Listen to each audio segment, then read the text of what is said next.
forman parte de la noticia. Antoine Barquet Guillén es analista político y se encuentra ahora mismo en el contacto con Así Amaneció. Antoine, buenos días, bienvenido. Buenos días, mucho gusto y gracias por este espacio tan importante en el contexto electoral que vive el país. Antoine, las declaraciones recientes de Andrea González respecto a marcar distancias con el correísmo, pero sin decir de frente que va a votar por Daniel Noboa, eh, marcan un poco el panorama y la puesta en escena de la campaña ya por esta segunda vuelta. Indiscutiblemente es una primera manifestación, digamos, de estos votos que tienden o van a ser buscados por los candidatos a la presidencia de la República. Tuvimos también una manifestación, un pronunciamiento de parte de Leonidas Issa de Pachacutic, indicando de que no iba a endosar sus votos a ninguno de los dos partidos, en este caso que lideran la tabla o el puntaje electoral. Y como bien hace referencia, también tenemos a Andrea González, pues que ha indicado que es una postura que realmente no sorprende. Andrea González destaca en el debate presidencial precisamente por esta postura o por esta presentación como una lideresa anticorreísta, ¿no? Y lo dejó bastante claro, creo que era algo que nadie se esperaba y particularmente inclusive la candidata a la presidencia. Lo digo esto, Antoine, porque evidentemente ahí están los votos que pueden marcar la diferencia. Los 500.000 en números cerrados que ha obtenido Pachacutic a través de Leonidas Issa y los 280.000 también en números cerrados que obtuvo la candidata Andrea González, auspiciada por el Partido Sociedad Patriótica. En su criterio, los votos de Leonidas Issa no están definidos. No, absolutamente. En el caso, solamente para cerrar la idea, en el caso de Andrea González, creo que este electorado, esta masa grande de personas que al final del día confiaron en ella, le confiaron a ella su voto, sí va a ser, son endosables al candidato presidente. Y creo que en el caso de Leonidas Issa, particularmente como líder de Pachacutic, tenemos que recordar algo interesante, ¿no? Los liderazgos políticos no representan siempre la voluntad política, no representan siempre, digamos, el sentir de la ciudadanía. Esto es muy interesante, ¿no? Entonces, que indistintamente hayan existido las manifestaciones del candidato Issa, no quiere decir que este electorado necesariamente vaya a votar por el correísmo. Creo que eso es una idea bastante alejada de la realidad y que podría sorprendernos y, por supuesto, pues cambiar el tablero político de las elecciones. Más bien, me parece que considerando la política o las estrategias o qué sé yo, la forma en la que operó el correísmo en esta época con los movimientos indígenas, lo más probable es que estos votos sean endosables para el candidato presidente. Sobre ese análisis también surgen algunos otros en función de lo que ha ocurrido en la costa. Por ejemplo, en la provincia del Guayas, Luisa González obtiene una victoria, pero en Guayaquil gana el candidato presidente Daniel Noboa. Diario Universo hace una reflexión sobre eso, Antoine, y dice que el triunfo del correísmo en Guayas no sorprende mucho porque la provincia apoyó muchas veces y por años a Rafael Correa, mientras que en Guayaquil Jaime Nebot era inamovible.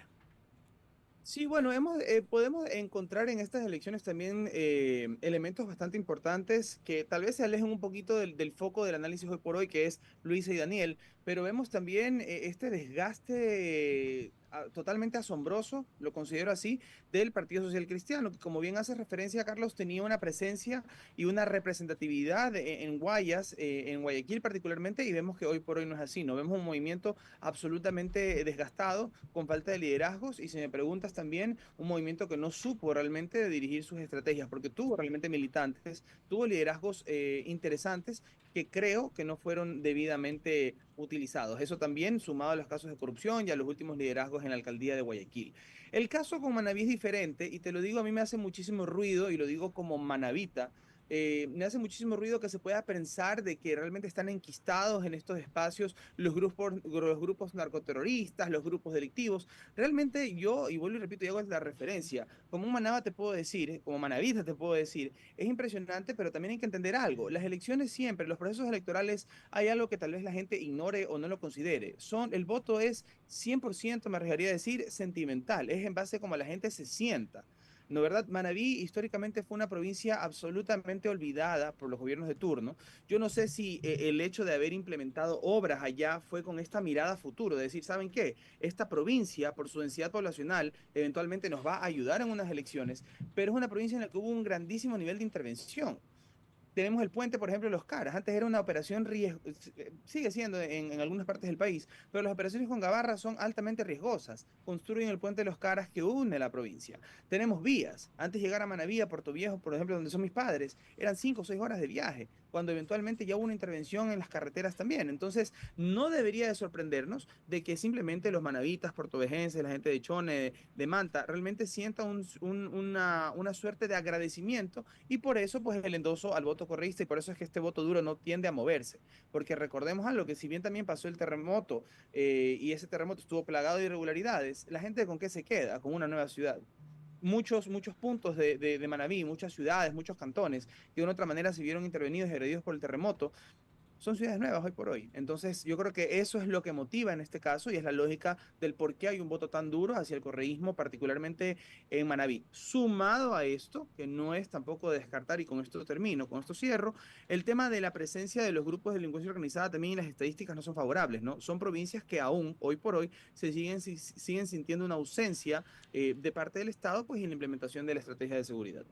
Son las 9:39, estamos conversando con Antoine Barquet Guillén, quien es analista político. Antoine, si hablábamos de lo mal que le fue al Partido Social Cristiano en estas elecciones, hay un montón de otros movimientos que le fue aún peor. ¿Podemos hablar de que se está sepultando esta calidad de política?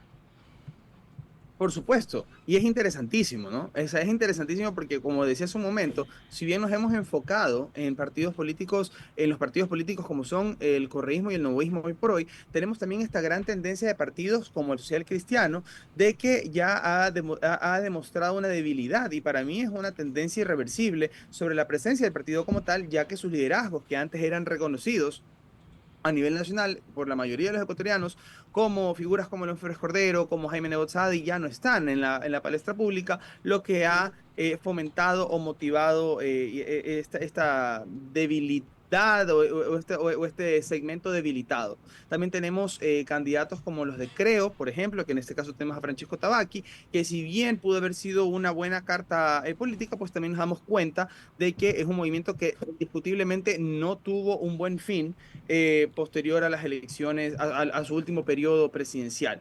Y no menos importante también tenemos a Henry Cucalón, que si bien podría también haber sido considerado como una cara fresca y nueva en este calendario, en esta contienda electoral, pues deja mucho que desear porque también de una otra manera estuvo vinculado a gobiernos anteriores.